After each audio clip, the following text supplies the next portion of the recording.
Que a palavra de Deus diz: quando tu entrar no templo santo, guarda o teu pé. Quando nós entrarmos na casa de Deus, nós precisamos ter o maior temor. Nós precisamos ter aqui dentro uma reverência total, porque nós estamos na casa do Senhor. Nós estamos em nossas casas e o Senhor diz: guarda teu pé quando entrarmos na casa de Deus. Ou seja, porque nós entramos na casa de Deus, nós vamos estar na presença de Deus. Só que quando Pedro viu Jesus lavando os pés, que ele falou que não lavaria os pés dele, e Jesus falou que se não lavasse, ele não tinha parte com ele. E aí Pedro então já queria que Jesus lavasse os pés, as mãos e a cabeça. Ou seja, ele já estava se antecipando a coisa que já não estava programado, que já não era o que Jesus estava fazendo. Declarou Jesus: quem já se banhou não necessita de lavar senão os pés.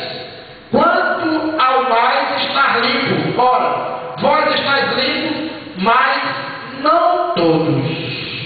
Vós estáis limpos, mas não todos. E aí Jesus já falou de Pedro, que Jesus queria mostrar para Pedro que não era o banho da água, que não era a limpeza da pele, que não era uma presença física que ali tinha que ser feita, mas que era uma questão totalmente diferente, que era a presença do Senhor na vida da pessoa, na vida de Pedro, mas era a presença espiritual.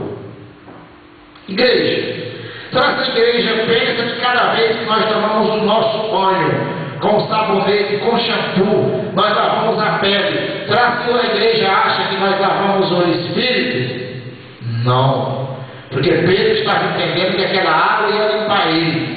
Mas o Espírito nosso, ele é limpo pelo Espírito de Deus. O Espírito Santo é quem nos purifica, quem nos limpa. O sangue de Jesus é para a limpeza dos nossos pecados. Aquele sangue que foi vertido na cruz, aquele sangue que foi derramado ali, é aquele sangue que limpa o nosso espírito dos nossos pecados. Pois ele sabia quem era o traidor. Foi por isso que disse: nem todos estáis limpos. E naquele ato que Jesus estava com seus discípulos, com seus apóstolos, ali o diabo já tinha visitado o coração de Judas Iscariotes, já tinha colocado dentro do coração de Judas o desejo de trair Jesus, e Jesus já sabia que Judas ia ser o seu traidor. Jesus já sabia.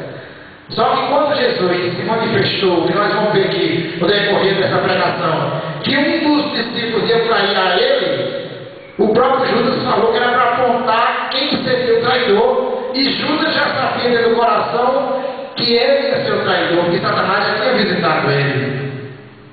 Uma lição de humildade. Disse-lhe ter lavado os pés, tomou as vestes e voltando à mesa, perguntou-lhe: compreendeis o que fiz? Jesus voltou, pegou as vestes, pegou a toalha e fez uma pergunta aos discípulos: compreenderam o que eu fiz? E certamente os discípulos, alguns imaginaram: bom, fulano estava com os pés sujos porque andou o dia inteiro, fulano estava com os pés sujos porque não tomou banho.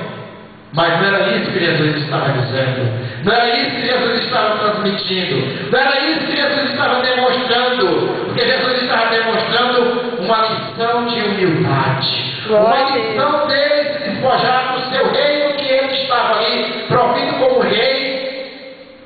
Ele quis mostrar que daquilo ele abria mão. Jesus estava abrindo mão de todo o seu conhecimento, de todo o seu poder, mas para ir aos pés dos mais humildes, dos mais simples. E se nós formos observar o decorrer desse texto: vós me chameis mestre e o Senhor, e dizeis: bem porque eu sou. Jesus falou: vocês me chamam de mestre e me chamam de Senhor, mas bem que eu sou mestre. Jesus mostrou para ele que ele realmente era mestre, mas aquela atitude dele, ele abriu mão do seu senhorio, abriu mão da sua maestria de mestre para lavar os pés dos seus discípulos. Ora, se eu, sendo o Senhor e o mestre, vos lavei os pés, também vós deveis lavar os pés uns dos outros. Aleluia. Aí Jesus chegou e foi mostrar para eles o seguinte: o que eu fiz, vocês também devem fazer. Glória a Deus. Porque isso foi uma atitude de Jesus que ele fez e recomendou: vocês devem lavar os pés uns dos outros, porque eu vos dei um exemplo, para que, como eu vos fiz, façai-vos também. Agora, igreja, esse exemplo de nós também não podemos sair. Esse exemplo de Jesus não foi propriamente o pé da pessoa limpar, foi um exemplo de humildade. Porque aí nós não devemos também dizer: você tem que lavar os pés do fulano, isso foi um exemplo de humildade. Ele abriu mão de todo o seu poder e foi lavar os pés dos seus conservos. E ele falou: em verdade vos digo que o servo não é maior do que o seu senhor, nem o enviado maior do que aquele que me enviou. Agora observe bem, Jesus estava ali enviado de Deus, Jesus estava ali enviado de Deus, glorificando o nome do Senhor. Quando Jesus fez isso, ele mostrou para os discípulos e mostrou para Deus que ele era um enviado de Deus, que ele estava glorificando o nome do Senhor, mostrando que o servo não é maior do que o Senhor. E muitas vezes em nossas vidas nós estamos servindo alguém e queremos ser maior do que alguém que nós servimos.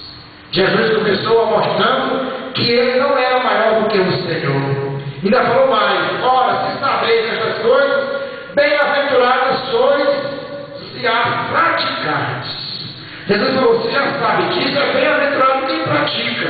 Essa pregação, essa passagem de Jesus é uma passagem de humildade e simplicidade.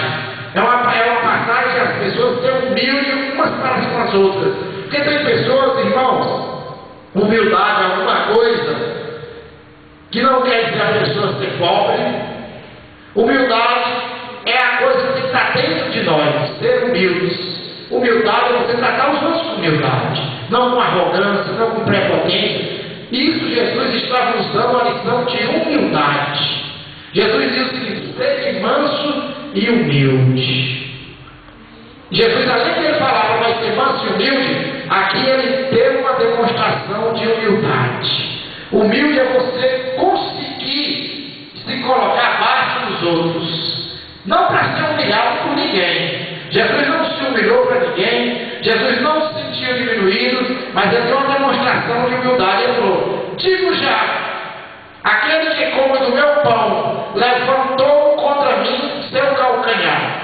Desde já vos digo, antes que aconteça, para que quando acontecer, creais que eu sou. Jesus começou a fazer tudo isso no momento que estava próximo da sua morte. Glória a Deus. Quando estava próximo de ser crucificado, julgado e crucificado, então Jesus começou a fazer esses sinais para os que estavam perto, próximo, que viviam com ele. Começaram a ver Jesus totalmente despojado de todo aquele conhecimento que Jesus tinha. Jesus andava, salvava, curava, libertava, expulsava demônios. Então Jesus tinha um reino, tinha um poder, tinha um senhorio, mas ele abriu mão de tudo aquilo, dizendo o seguinte: creais que eu sou. Em verdade vos digo, que quem recebe aquele que eu enviar, a quem a mim recebe. E quem me recebe, recebe aquele que me enviou. Aleluia, Deus. Quem receber uma pessoa que Jesus envia, recebe a Jesus.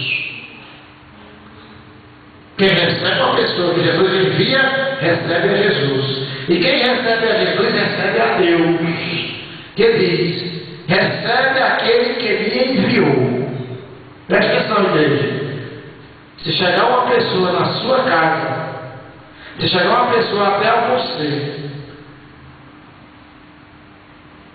em nome de Jesus, Jesus disse que nós temos que receber aquela pessoa, e nós estamos recebendo a Ele, ao próprio Jesus. E quando nós recebemos a Jesus, nós estamos recebendo